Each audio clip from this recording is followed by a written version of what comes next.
Isang magandang tanghali po sa lahat, mga minamahal ko sa Nonenyo at sa lahat po ng sumusubaybay nating Facebook Live. Ito po ang lingkod, Mayor Francis Zamora, at ito po ang ating kwentuhan ngayong Lunes ng tanghali. At bago tayo magsimula, ay nais kong humiling ng konting panahon po, no? Upang tayo ay magdasal para po sa ating mga kababayan dito po sa Mindanao na naapektuhan po ng malakas na paglindol. At ang dami kong nakita mga videos ng paglindol po sa iba't ibang bahagi po ng Mindanao at nais po natin silang ipagdasal. So let us offer a moment of silence for them.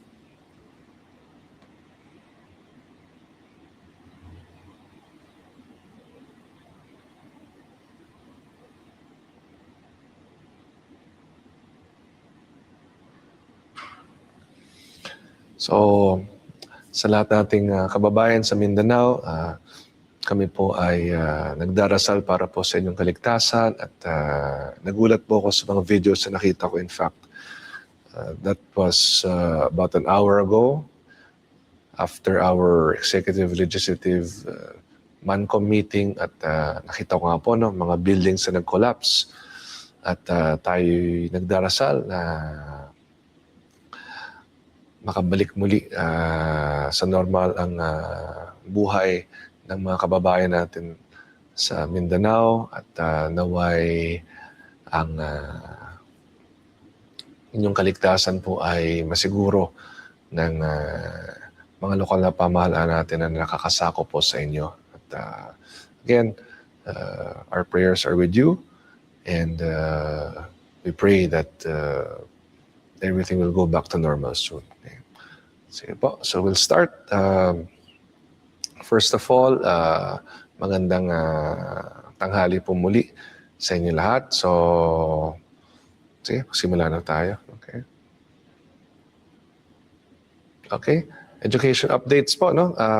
Tayo po ay nanggaling ngayon lamang sa Pinaglabanan Elementary School at nag-inspection po sa unang araw ng pagbubukas ng klase sa ating mga pampublikong paaralan at tayo po ay dumalaw dito po sa Pinaglabanan Elementary School to check on our students, our teachers, our facilities to ensure that everything is A-okay as the school year starts. No? So yan po, no?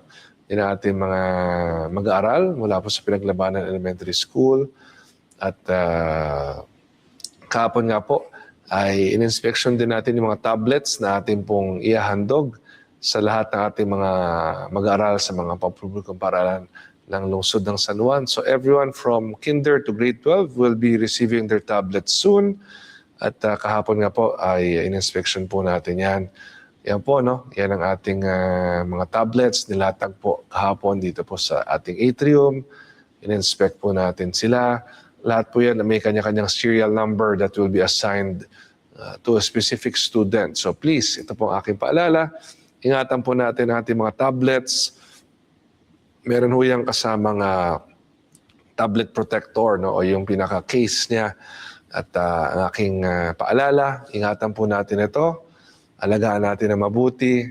Yan po ay inyong magagamit sa inyong pag-aaral. Ngunit siyempre, kung pabayaan po ninyo, na mabagsak o maapakan o matamaan, no? Masisira at masisira po yan. Kaya ang aking paalala at payo, please, let us take care of these tablets and let us put them to good use para po yan sa edukasyon ng kabataan ng San Juan. Yan po, no? Napakaraming tablets po ang ating ihandog mula po sa pamahalaan ng lungsod ng San Juan para po sa ating mga kabataan. So, pag-usapan natin ating public education. Of course, dito sa San Juan, ginagawa po natin ang lahat ng ating makakaya para po mabigyan ng ating mga mag-aaral ng maayos na studying conditions. No? And we also do our very best to give them all that they will need. So, yan po, no?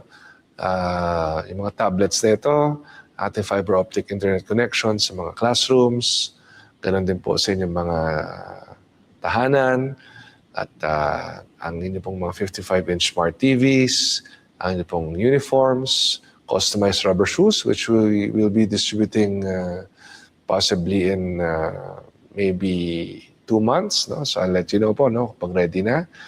At ganun din siyempre yung ating mga school facilities, ating mga silid-aralan, ating mga basketball courts, ating pong emergency go bags, ganun din sa mga teachers natin, ang ating pong mga laptops, and our educational assistants, our incentives to honor students, and of course, our incentives to our graduates. No? So tuloy-tuloy po ang ating pagtulong sa ating mga mag-aral sa mga pampublikong paaralan ng San Juan.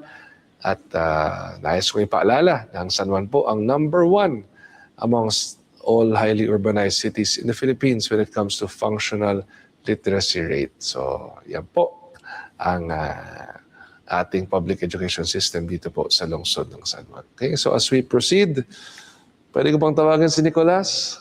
Nick, hi ka. Nick, may bisita ako. Ang aking anak na si Nicolas. Nick, yan. Say hi. Look here in the camera. Yan. Thumbs up, Nick. Picture tayo. Yun. Okay, so si Nicolas ay nandito. Nick, kailan simula ng school mo? Bukas. Nako, last day na. Last day of summer vacation for Nicolas. Bukas magsisimula na siya ng pag-aaral muli, grade 11. Wow, Nicolas, 2 years na lang, college ka na. At sana mag-aral ka sa De La Salle University. Yes, of course. Yan. Alam mo si Nick ay kasalukuyang grade 11. Siya po ay sumailalim sa moving up ceremony a few months ago. And tomorrow, he will be starting grade 11. At sabi ko, dapat siya ay mag-aral sa DLSU. Of course, De La Salle University, ang aking paaralan, sa Taft Avenue, Manila, dito po sa ating bansang Pilipinas. So, I hope to see you in DLSU, Nicolas, just like your Ate Amanda, just like your Kuya Rocco, and just like your dad, Francis Zamora, and just like your lolo, Ronnie Zamora, na nag-aral po sa La Salle Taft for grade school and high school. Alam niyo nung panahon yon, wala pa hong La Salle Green Hills, kung kaya't yung grade school at high school noon ay sa La Salle Taft pa. So, ang family legacy po natin ay La Salle at UP. Si Kong Ronnie ay nag-La Salle at UP, si Mayor Francis Zamora nag-La Salle at UP, at ang aking mga anak ay nasa La Salle.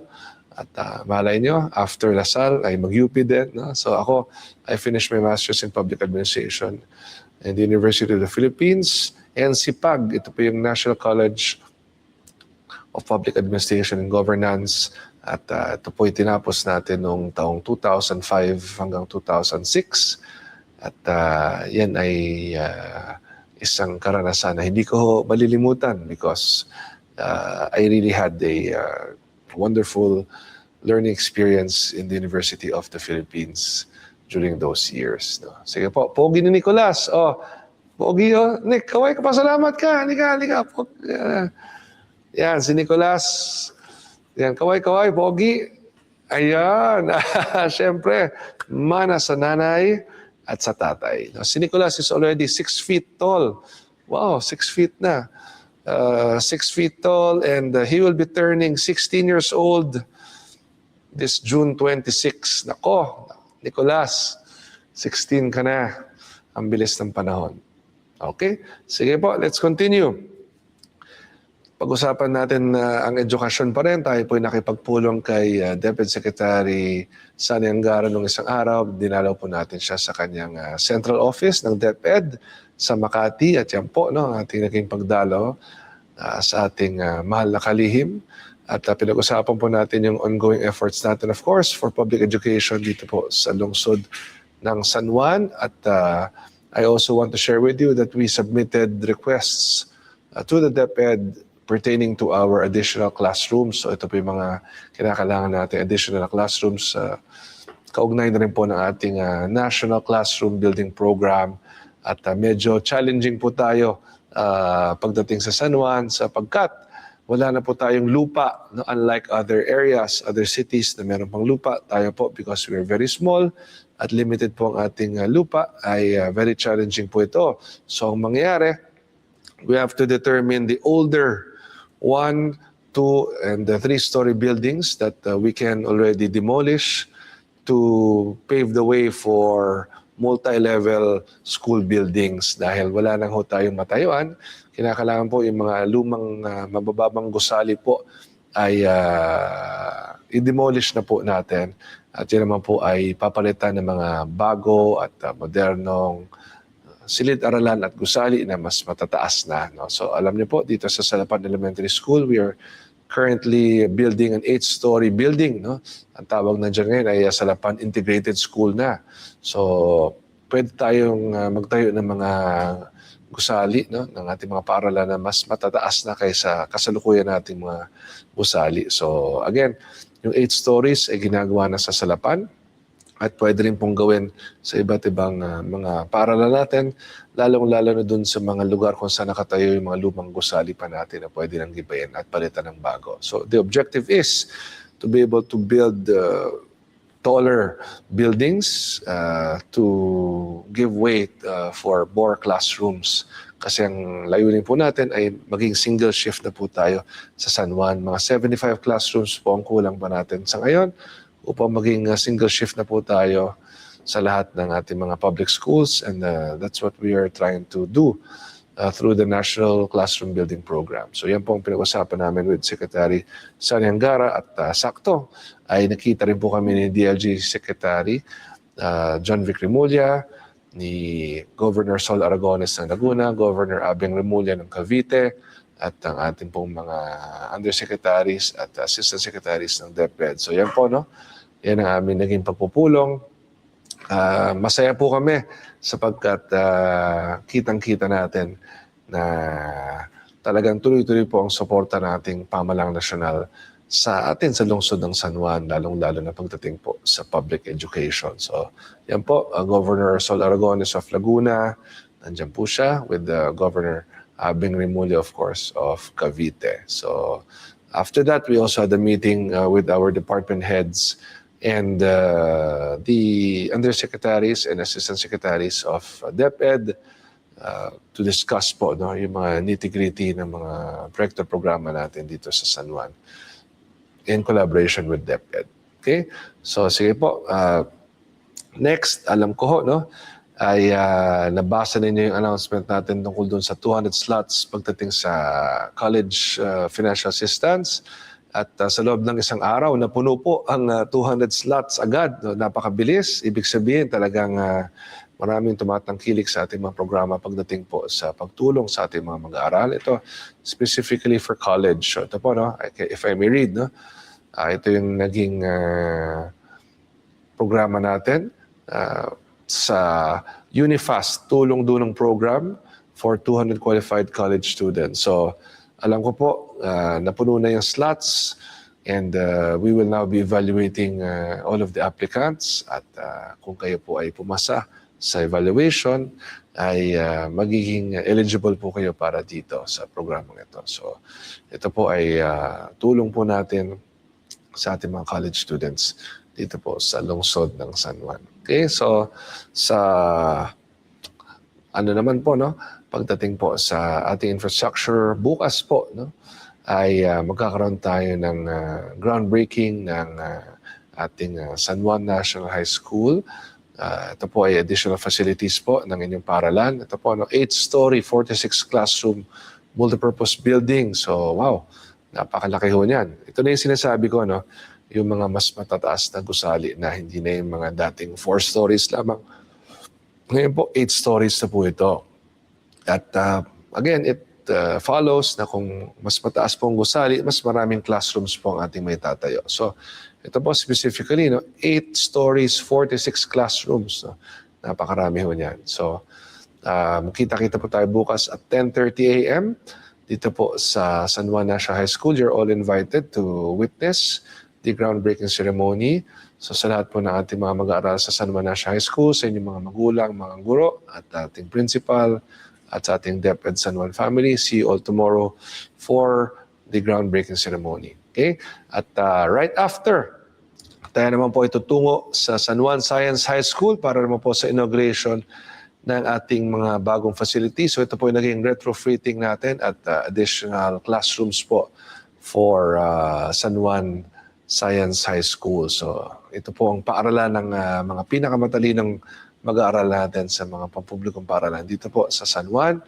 At yan po, alam ko matagal na rin inaabangan ng ating mga mag-aaral at mga magulang at mga guro. So bukas po yan, kita-kita rin po tayo.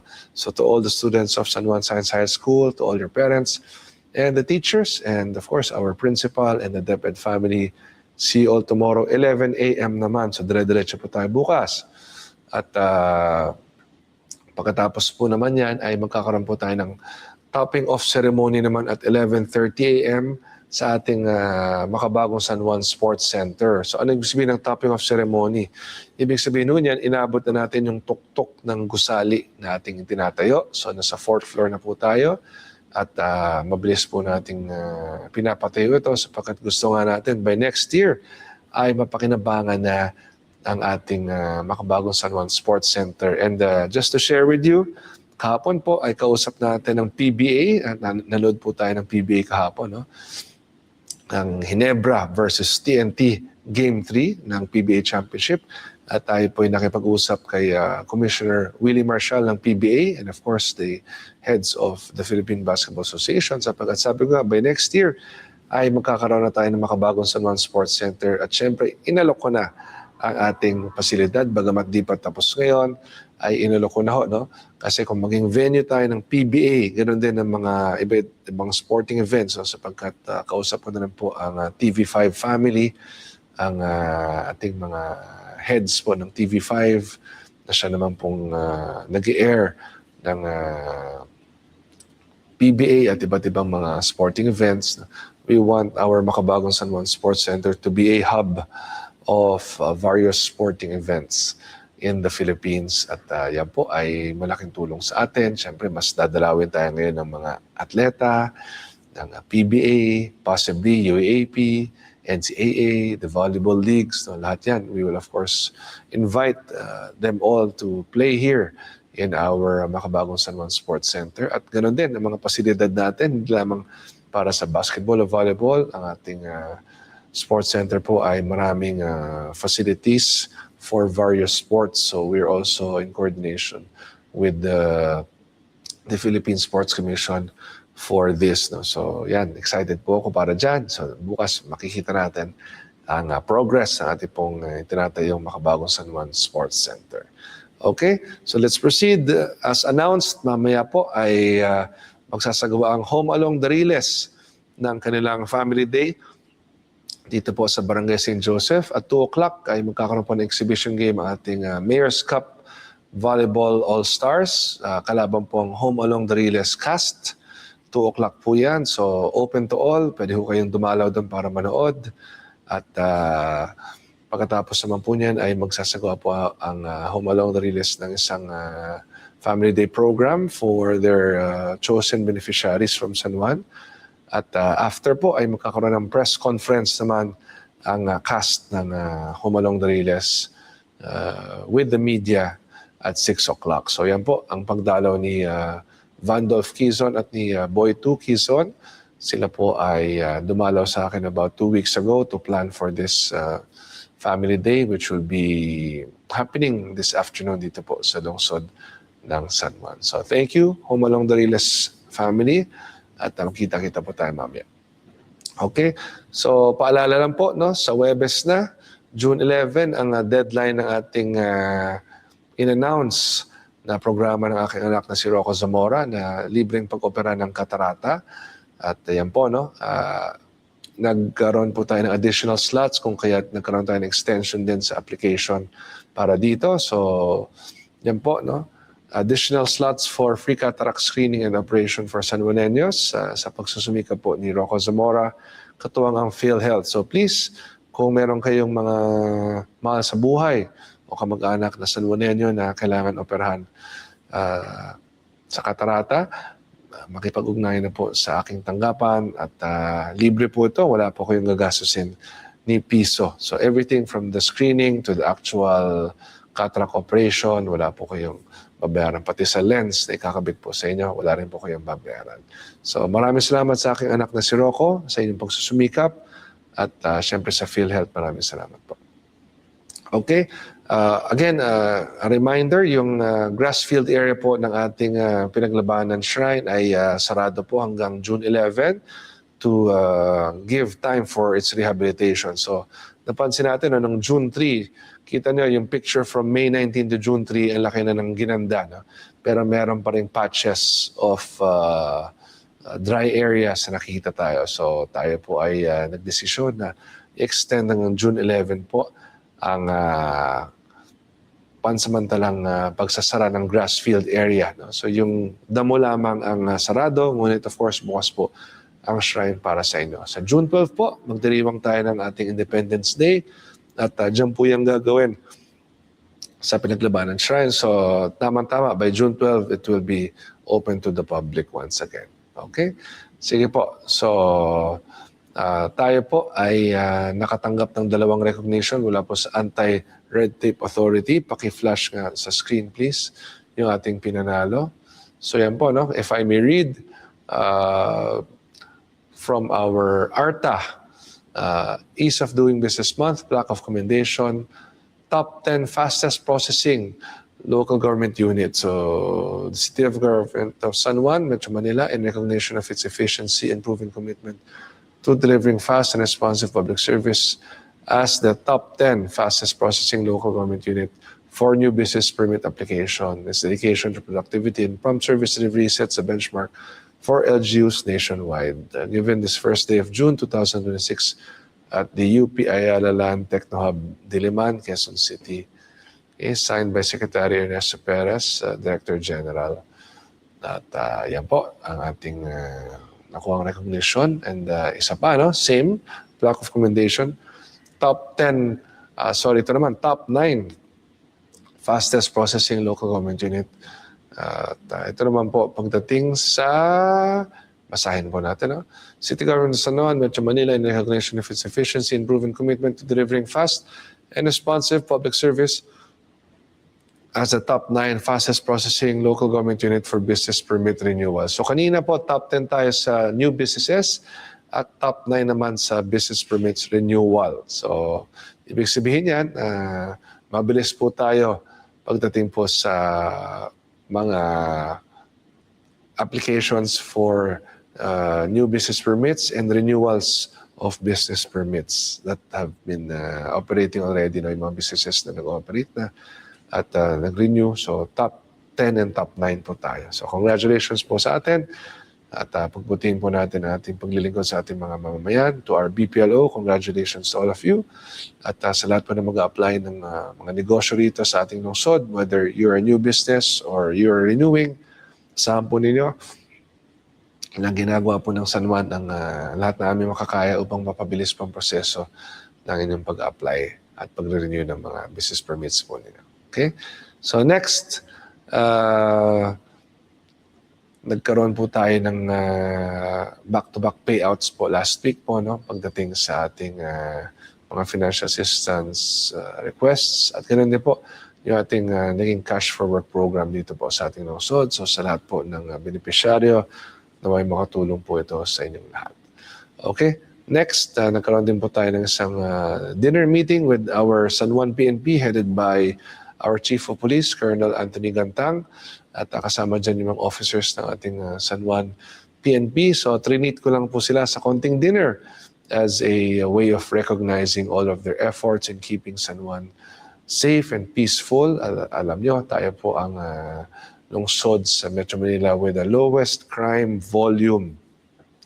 At tayo rin po ang nag-iisang drug-cleared city sa National Capital Region. So, pinabot ko po ang aking pasasalamat sa kanilang lahat, sa kanilang pagsusumikap. At tandaan po ninyo, ang Police San Juan maasahan, ang Police San Juan mapapagkatiwalaan. At handang tumulong po sa ating lahat. So, sa ating San Juan Police, congratulations sa inyo. Keep up the good work. Okay? Tayo po ay nagsagawa rin ng isang local school board meeting last week with our new City Schools Division Superintendent, Dr. Nanet Lasaria, at kasama po ang ating local school board. So, pinag-usapan po natin yung iba't ibang mga proyekto at programa ng ating pamahalang lungsod pagdating po sa ating edukasyon. And nagkaroon din po tayo ng pagdalaw mula sa mga opisyalis ng Chinese General Hospital, ating partner po dito sa San Juan. At yan po, no, they visited us as we plan for collaboration with them. So sabi ko, anumang may tutulong po nila, welcome na welcome po sa atin yan sapagkat hindi po tayong pwede umasa sa gobyerno parati. Malaking bagay na meron tayong mga katuwang mula po sa pribadong sektor makakatulong sa atin pagdating po sa mga proyekto programang nais nating sagawa sa lungsod ng San Juan at isa po sa ating mga partners ay ang Chinese General Hospital. So we will make the necessary announcements soon once we have finalized the terms and conditions of our partnership with them.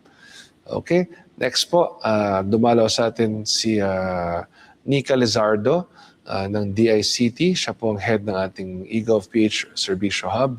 So nag-usap kami ni Nika at ng kanyang team kung paano pa natin mas papapalawak ang pagtulong natin sa mga minamahal nating Sanjuanenyo pagdating sa ating one-stop shop. Ito po yung ating eGovPH Servicio Hub dito po sa ating makabagong San Juan National Government Center. Ang unang one-stop shop ng National Government Services sa buong Pilipinas at nagbukas na po ang pangalawa sa Cebu noong nakaraang buwan pero ang una po dito sa San Juan. So again, please download the eGov app at doon yung makikita lahat ng mga services na available para sa ating mga mamamayan at ganun din yung mga services na available dito po sa ating makabagong San Juan National Government Center eGovPH Servicio Hub. Okay? Sige po, next. Dumalaw po sa atin si Miss Miriam Coprado ng Barangay Pasadena. Alam niyo po, ang Coprado family ay isang napakalaking pamilya po sa Barangay Pasadena. At ako naman po ay natutuwa sapagkat siya po ay dumalaw at nagpaabot ng buong suporta po sa atin. No? So ang buong pamilya Coprado po ay nagbibigay ng suporta sa ating makabagong San Juan Administration at sa lahat po ng ating mga proyekto at programa at sa ating pong liderato bilang mayor po ng San Juan. So thank you Miriam, to the Coprado family at si Consel Vic Reyes po ang sumama sa kanya sa ating naging pagpupulong nung panahon na siya po ay dumalaw sa atin. So thank you. At si Congressman Jude Asidre po, nais kong pasalamatan sapagkat siya at siyang kanyang misis ay pinili po ang San Juan na pagdausan ng isang selebrasyon ng kanilang pamilya. And of course, every time may mga dumadalo po sa ating lungsod ay malaking tulong po yan sa income ng ating local government unit sapagkat ang lahat ng mga negosyo po na nag-operate sa ating lungsod, of course, they pay their business taxes to us at ang business taxes nito ang ating namang ginagamit para po sa mga serbisyong binibigyan natin sa ating mga mamamayan. So, the more they eat here and shop here and visit our city, the more income the LGU generates through business taxes. Thank you po sa pagpili ninyo sa Rockstar Green Hills, dito po sa Green Hills Mall sa lungsod ng San Juan. Okay, so konting personal life naman po. Of course, tayo po ay nanood ng PBA kahapon, Ginebra versus Tokentex, Game 3. Ang ganda ng laro at lamang ang Ginebra all the way pero humabol po ang Tokentex towards the fourth quarter. Ngunit lumamang na naman po ang Ginebra sa dulo kung kaya't nanalo po sila sa Game 3. 2-1 na po ang standing. At yan po, no? Yes, si Scottie Thompson, ang ating kaibigan at idol, of course. Minsan na po tayong dinalaw ni Scottie Thompson sa ating Mayor's Cup opening, if I remember correctly, about 2 years ago. At yan po, no? Diyan po tayo sa Mall of Asia Arena nanood. At again, like what I announced in my post, no, ang sarap manood ng PBA, lalong-lalo na pang live. At minsan ko pong pinangarap na maging isang PBA player nung bata po ako, ngunit ibang landas po ang binigyan ng Diyos po sa atin. At ang landas nito ay lubos kong pinagpapasalamat po sa Kanya. So, yan po. Dominic Uy, ang aking teammate mula grade school, high school, college, hanggang sa PBL. At matalik kong kaibigan hanggang ngayon. At ninong ni Amanda. Siya po ay isa sa mga commentators ng PBA. Kasama po si Jeffrey Carriazo, of course. Napakaraming championship po ang kanyang pinanalo sa Alaska nung mga nakaraang dekada. At naalala ko po, no, Alaska really was dominating the PBA during that time. At ang lakas po ng team nila. At si Jeffrey Carriazo po ang isa sa mga pinakamagaling na players po nila. So, yeah, no, that was last night dito po sa Game 3 ng PBA. Yan po, no, if I may share, of course, Commissioner Willie Marshall ng PBA, si Mr. Robert Non, one of the Board of Governors of the PBA, along with the other Board of Governors, Jason Webb. Naabutan ko pa sa Lasal. Last year niya sa UAP, yun naman yung unang taon ko sa Lasal. The following year ako nakapag-UAP. Of course, isang sikat na basketball player at ngayon ay PBA Board of Governors na rin. At si Eric Ariola, naging teammate ko po sa Lasal, mas bata lang sa akin ng konti. At bahagi rin po siya ng PBA Board of Governors. So, yan po ang aking naging pagdalaw. At alam niyo, no, right after the game, natuwa po ako sapagat ang daming bumati po sa atin. At I will share this video soon. Nagulat po ako sa totoo lang. Mga PBA fans from all over the country ang bumati po sa atin at nakakatuwa po sapagkat sabi nga nila, Mayor, ang ganda-ganda na ng San Juan ngayon at nasusundan ka namin sa balita, sa Facebook, sa Instagram, sa TikTok, sa online news. No? So, nakakatuwa po na nakikita nila ang tunay na pagbabago na ating sinasagawa dito po sa lungsod ng San Juan. So, abangan niyo po yung video niya. Okay, and of course, I would like to greet my dear sister, our Congresswoman Bel Zamora. A very happy birthday. Bel, di ko na sasabihin kung ilang taong ka. At baka mahuli ang iyong edad. Pero yan, no? Nais kong batiin siyempre ang aking kapatid na si Kong Bel ng isang maligayang kaarawan. At I wish you good health and many, many more years to come. And alam nyo, talagang madali ang buhay ko bilang mayor sapagkat meron po tayong isang very supportive na congresswoman na katuwang sa ating pagdilingkod sa lungsod ng San Juan. So prior to Kong Bel, meron tayong isang very supportive na congressman, ang aming ama na si Ronnie Zamora at ngayon naman po si Kong Bel ang ating katuwang. So ito po, no, ang gusto kong maintindihan po ninyong lahat.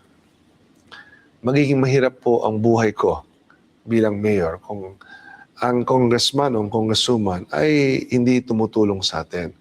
Kung sila po ay kokontra sa mga proyekto at programa natin at ito po ay nakikita natin sa ibang mga LGU sa ating bansa. No? Na si mayor at si congressman o si congresswoman ay hindi magkasundo, nag-aaway, nagpapatalbugan, nagsisiraan, nagkukompetensya. Sino ang dihado, sino ang talo? Ang taong bayan. Pero dito po sa San Juan, sapagkat kami po ay nagtutulungan at nagmamahala ng aking kapatid, ay ito po ang ating nararanasan. So yung pondo ng lokal na pamahalaan at ang pondo ng pamahalang nasyonal, nagsasanib puwersa at napapakinabangan ng ating mga mamamayan. At yan po ang kaibahan. Dahil pinagsama nga natin ang pondo ng lokal at ng nasyonal, mas maraming benepisyo po ang ating nabibigay. So this is something that I hope everyone understands and appreciates because in other areas hindi po ganyan. In other areas hinaharang ang mga proyekto ni congressman o ni congresswoman. In other areas si congressman o si congresswoman iniipit naman si mayor pagdating sa pamahalang nasyonal. So yan po, hindi nyo makikita o mararanasan dito sa San Juan sapagkat ang inyong mayor at congresswoman ay nagtutulungan. Okay? So please, cut that portion and let's post that because again, you have to understand, no? Malaking tulong talaga sa ating lahat kung nagtutulungan ang ating mga pinuno sa ating lungsod. So hiwalay pa dyan, no? Not just through the congresswoman, but also yung mismong national government. No? So we have a very supportive Bagong Pilipinas administration, headed of course by our President Ferdinand R. Marcos Jr. na laking tulong po talaga ang kanilang binibigay dito po sa lungsod ng San Juan. Okay? And lastly, before we read the shout-outs, I would like to greet my one and only, of course, Kerry Zamora, a very happy anniversary. Baka nagtataka kayo, ang dami niyo namang anniversary. Ito po, isa-isahin natin. Kami po ay nagkakilala ni Kerry November 30, 1997. Yan po ang aming unang anniversary. Yung anniversary ng aming pagkakakilala sa isa't isa. Next, kami po ay kinasal noong September 28, 2001 sa Baguio. At yan naman po ang aming pangalawang anniversary. Ito naman yung civil wedding anniversary namin. And yan naman po ay September 28, 2001. So itong taong ito, September 28, 2026, we will be celebrating our 25th civil wedding anniversary. And ito namang June 8 ay ang aming church wedding anniversary. So in 2002, no? Specifically June 8, 2002, kinasal naman po kami sa simbahan. At yan po ang pinagdiriwang namin ngayong araw. Our 24th church wedding anniversary. So to my dearest Kerry, happy anniversary. At kita naman yung mga itsura namin dyan. Fresh na fresh, batang-bata. Yan ang Backstreet Boys, Francis Zamora look noon. No? Medyo, tayo, no? Boy band look, diba? Batang-bata. I was only 23 when I got married. Si Kerry, 21 years old, batang-bata kami noon.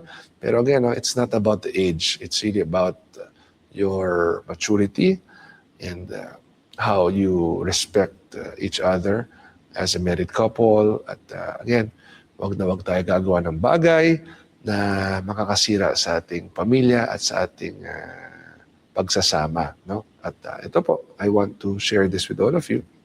Ako po naniniwala na kung tayo po ay mapagmahal at mapag-alaga sa ating pamilya, ito ay paraan na mapanatiling natin magkasama ang bawat isa. So let us never do anything that will destroy our family. And in a leadership aspect, of course, kung kaya mong alagaan ang iyong pamilya, kaya mong alagaan ang iyong lungsod. In the same manner, kung hindi mo kaya alagaan ang iyong pamilya, paano mo alagaan ang iyong lungsod? Diba? If you cannot keep your family together, how can you keep your city together? In the same manner, if you're able to keep your family together, then you can keep your city together. Di po ba? So yan po ay bagay naman na totoo. Di po ba? So dito sa San Juan, kung paano ko po mahalin ang aking pamilya, kung paano ko po mahalin ang aking asawa at mga anak, yan po ang paraan ng aking pagmamahal sa inyong lahat. Di ba, Nicolas? Tama ba ako? Of course, how I love Nicolas and how I love Amanda, Rocco, and Noah, and Kerry, that is how I love all of you. Okay? I love all of you. Okay? Yan. Sige po. So, bago lang tayo magtapos, shoutouts muna. Vigari Lydia. Hi, Nicolas. Happy anniversary po sa inyo, Sir Francis and Ma'am Kerry. Thank you, Vigari Lydia. Lydia po ng inyong napalayaw at maraming salamat sa inyong pagbati at sa pagpapanood ng ating Facebook Live. Ayan, si Nicolas kumakaway. Sige, meron pa ho ba? Marla Bolanos. God bless you, Mayor Francis Zamora. Thank you rin po, Miss Marla. Ang ganda naman ng picture mo. Nasa Sydney, Australia. At minsan din po tayong nakapunta dyan. At napakaganda po ng Sydney. Very nice, very clean, very modern. At ngayong July, alam ko malamig dyan. Kasi baliktad po sila sa Australia and New Zealand. No? Ang July ang kanilang winter, ang December ang kanilang summer. No? So, kasi nasa ilalim na po siya ng mundo. So baliktad po ang weather patterns po doon. Okay, next please. Jacqueline Laplana. Hi, Nicolas. Nico, hi from Kagawad, Laplana. Yan. Hi also, Kagawad. Kamusta na kayo? O balita ko, may pagbabago sa buhay niyo. Kuha ko ang balita ng isang araw. Minsan mag-usap po tayo. Okay? Next, please. Gina Ranches, congratulations, Mayor Zamora. Thank you po sa inyo pong pagbati. At thank you also for always watching our Facebook Live. Thank you. Okay, next please. Meron pa ba? Michael Papa, congratulations, Mayor Francis Zamora at sa buong staff ng City Council and San Juan City Police Force, keeping San Juan City safe and clean. Thank you so much po. At alam nyo, ang ating mga mamamayan, malaking tulong po ang inyong pagmamasid sa ating araw-araw na pagpapalakad ng San Juan. Pag meron kayong mga nakikita na mga dapat i-report sa San Juan Police, huwag ko kayong mag-atubiling i-report po yan. Paalam niyo po sa San Juan Police o di kaya sa aking tanggapan, lalong-lalo na kung merong mga nakikita kayong alanganin sa ating mga barangay, mga suspicious people, or suspicious activities, please always report to us and we will make sure that we will take the necessary action. At ang aking paalala nga, no? Dapat maraming mga checkpoints all over the city, tuloy-tuloy po ang ating police visibility at ang pag-iikot ng ating kapulisan. Okay, next please.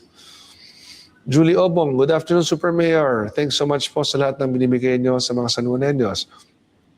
Napakaswerte po ng mga taga San Juan sa inyo. Lahat ng blessings offer nyo po sa amin, lalo na sa pag-aaral ng mga bata. Thank you, Julie. At gaya naman sinabi ko, no, kung paano ko mahalin ang aking mga anak, yan po ang pagmamahal na binibigay ko po sa inyong lahat sapagkat hindi lang po ako ama ng aking 4 anak, ama rin po tayo ng bawat pamilyang San Juaneño.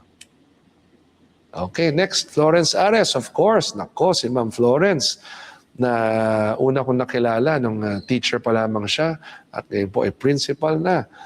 Pa-shoutout po, Mayor and San Juan City Science High School. Tomorrow po, inauguration of the 5th floor. Thank you, Mayor. See you po tomorrow. Yes, alam ko, no, napakatagal na pong inintay ang pagbubukas nga po nito. At yan na, alam ko, nagagamit yun na po. And tomorrow, we will be inaugurating the new facility. So, yan. See you tomorrow. Okay. Marilu Almuete, maraming salamat po sa aming buting Mayor. Francis Mora sa mga bagong tablets na matatanggap ng mga mag-aral sa lungsod ng San Juan. Walang anuman po. At muli, paalala, ingatan po natin ang mga tablets na ito. Lalong-lalo na yung mga matagal pa ang kanilang itatagal sa ating public schools because you can use them all the way up to your graduation. So, kung kayo ay grade 10 ngayon, ay 3 taon yung magagamit yan. Kung kayo ay grade 9 ngayon, 4 na taon yung magagamit yan. Diba? So, alagaan ninyo. Dahil pag may mangyari, pag may masira, kayo rin po ang maapektuhan. Di po ba? Okay?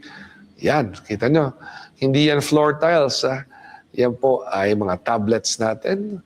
At ipapamahagi na po very soon to all our public school students in the city of San Juan. Okay? Next, please.